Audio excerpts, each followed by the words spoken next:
Because in the end, if you allow indecision to actually get in the way of your decision, it's going to be your ultimate downfall.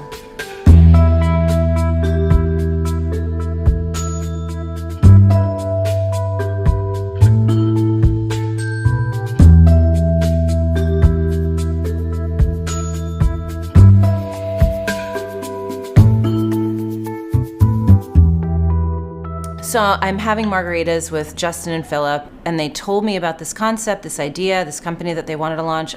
And I came away from that first meeting feeling so energized, feeling like, this is exciting. This could be really cool. But at the same time, I'm in my early 30s, they're in their early 20s, and I should really be thinking about getting married and probably starting a family, and maybe I should be acquiring property at some point. And oh my God, there's all these things, all these boxes I haven't checked yet, and I'm actually going to put all of my eggs in this basket that really has absolutely no guarantee is actually going to pay off. But then I got this email from Philippe and Justin a day or two after our meeting, and they basically said everything that I had been thinking about the opportunity and about the chemistry that we had. And it was only a few days later that I called Philippe and Justin and I said, yes, I'm in.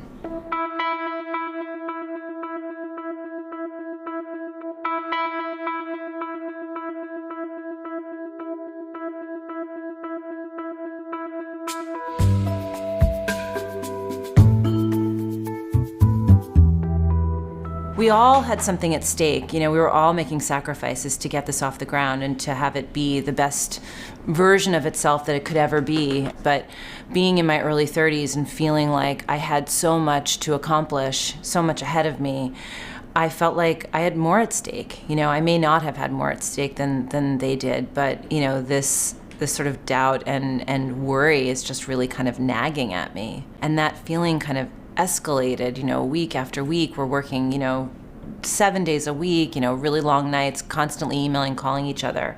And it's just sort of it's never going away until it finally comes to a head in this night, a few weeks before we're about to launch.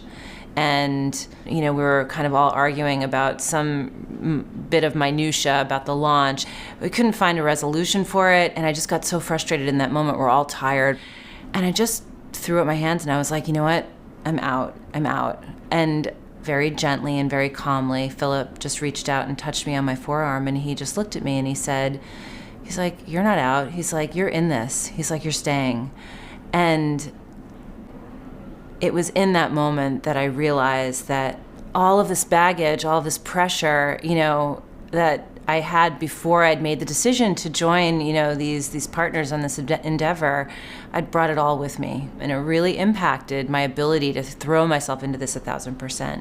And it was the way that he said it that was just so, it stunned me. It was just like such a moment that I wasn't expecting, and I literally felt it in every cell in my body. I was like, he's right. I was like, I am in this. This is mine. I realized that I hadn't really committed myself, and in that moment I really did.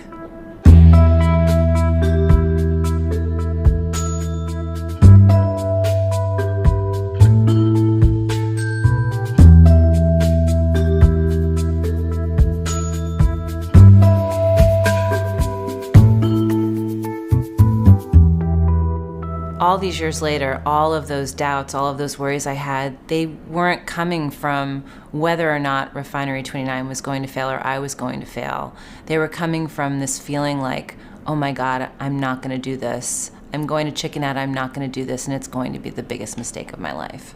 Now when I go on these speaking engagements, I get to interact with these women that are literally on the verge of their lives, and they always want to talk about the same thing. It's like, I have this idea, I'm terrified, I'm scared shitless, everyone's telling me not to do it. Should I do it? And I'm always like, yes, do it. The fear isn't coming from whether or not it's going to succeed. The fear is coming from whether or not they're going to do it, that they're actually going to do it.